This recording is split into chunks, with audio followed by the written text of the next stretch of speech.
Halo semuanya, selamat datang di sesi penjelasan kita kali ini. Pernah nggak sih kamu ngerasa udah berusaha keras, tapi kok rasanya selalu tertinggal dari orang lain? Nah, hari ini kita bakal bedah sebuah pesan dari Pak Aryo yang menurut saya, wah, ini benar-benar relatable banget buat kita semua. Kita ini kan hidup di era yang serba terhubung ya, tapi anehnya, kadang koneksi itu justru bikin kita ngerasa makin terasing dan capek secara mental. Jadi yuk kita bahas gimana caranya keluar dari perasaan itu, karena jujur aja ini tuh perjuangan kita sehari-hari yang harus cepet-cepet kita atasin. Oke, sebelum kita melangkah lebih jauh, coba deh dengerin pertanyaan pembuka dari Pak Aryo yang lumayan menohok ini. Berapa jam waktu yang udah kamu buang hari ini cuma buat ngeliatin hidup orang lain? Serius deh, coba dipikirin. Apa 1 jam, 3 jam, atau malah lebih dari itu tanpa kamu sadarin? Waktu itu kan berharga banget ya, dan kadang menguap gitu aja pas kita lagi asyik ngepoin pencapaian orang lain atau sekedar ngeliatin keseharian mereka. Waktu terus jalan, sementara kita cuma diam di tempat. Dan sadar nggak sih, di mana kita biasanya ngelakuin ini? Yap, di balik sebuah layar kotak alias handphone kita. Tanpa kita sadari, kebiasaan terus-terusan menatap layar kotak ini tuh bikin dunia kita jadi sempit banget. Rasanya kayak kita ngurung diri kita sendiri di ruangan yang ukurannya cuma sebesar telapak tangan. Kita jadi terisolasi dari dunia nyata di sekitar kita, dan cuma pasif aja gitu mengonsumsi highlight atau momen-momen terbaik dari hidup orang lain. Kalau dipikir-pikir lagi, rasanya pasti menyesakan banget kan? Nah, dari kebiasaan menatap layar itu, Pak Aryo ngejabarin sebuah siklus yang super toksik. Gini urutannya. Pertama, kita ngelihat pencapaian mereka. Terus, kita ngelihat kesuksesan mereka yang wah, kelihatannya selalu sempurna tanpa celah di dunia maya. Dan ujung-ujungnya apa? Betul banget, kita mulai mengasihani diri sendiri. Pelan-pelan, kita ngerasa jadi orang yang paling gagal di dunia ini. Kita secara nggak sadar menukar keterangan pikiran kita sama rasa insecure, murni cuma karena kita tenggelam dalam ilusi kesuksesan orang lain. Makanya di titik ini kita benar-benar harus bilang stop, hentikan kebiasaan itu sekarang juga. Peringatan dari Pak Aryo ini tegas banget dan kita wajib banget ngedengerinnya. Karena apa? Karena itu semua cuma jebakan.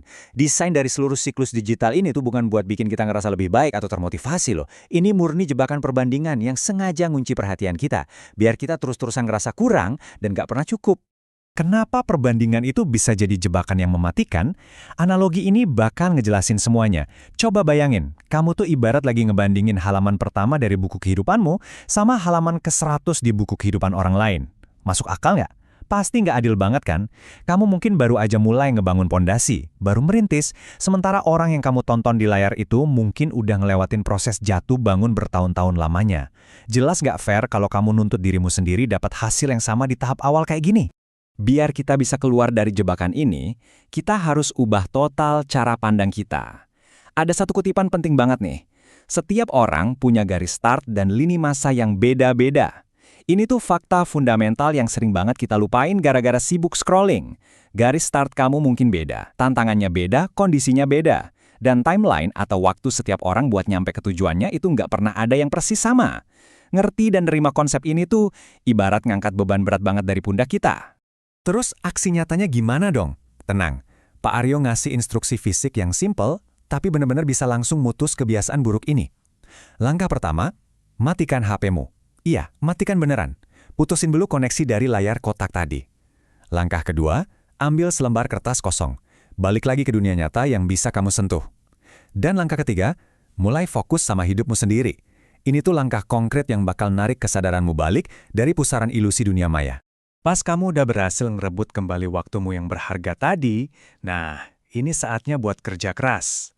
Pakai waktu itu buat fokus ke dalam diri kamu. Garap potensi yang kamu punya. Cari tahu apa keahlianmu dan asah itu terus-terusan. Habis itu, perbaiki apa yang sekiranya masih kurang. Evaluasi diri aja secara jujur. Waktu berjam-jam yang tadinya kebuang sia-sia, sekarang berubah jadi investasi nyata buat masa depanmu sendiri. Keren banget kan? Sampai di sini kita nyampe di satu momen refleksi yang kuat banget. Coba deh bandingin dua pilihan ini. Apa kamu mau ngabisin sisa hidupmu cuma buat jadi penonton yang duduk di pinggir lapangan dan bertepuk tangan buat kesuksesan orang lain? Ataukah kamu mau sadar kalau ini tuh panggungmu, ini ceritamu, berhenti jadi sekedar figuran di hidup orang lain? Udah waktunya kamu pegang kendali dan jadi bintang utama di panggung kehidupanmu sendiri. Jadi, pakai semua energi dan waktu yang udah kamu dapatin lagi ini buat satu tujuan, bangun kesuksesanmu sendiri. Jadikan kesadaran baru tentang jebakan perbandingan ini sebagai bahan bakar buat melesat maju. Gini ya, kesuksesan kamu itu nggak akan pernah terwujud kalau matamu terus-terusan ngelirik ke track orang lain. Yuk, sekarang kita fokusin pandangan ke depan, tatap tujuan kamu, dan mulai bangun jalan suksesmu sendiri dengan nyata. Nah, sebagai penutup sesi kita kali ini, ada satu pertanyaan provokatif yang cuma bisa dijawab sama kamu sendiri. Setelah kamu benar-benar nutup layar kotak itu dan berhenti menonton hidup orang lain, apa langkah pertamamu hari ini? Apa aksi nyata yang bakal langsung kamu lakuin setelah dengerin penjelasan ini? Ingat ya, kertas dan penamu udah nunggu. Garis startmu ada di depan mata. Jangan cuma diam, mulai melangkah, dan tulis halaman pertamamu sekarang juga. Terima kasih udah ngabisin waktu bareng saya, dan sampai jumpa di bedah materi kita selanjutnya.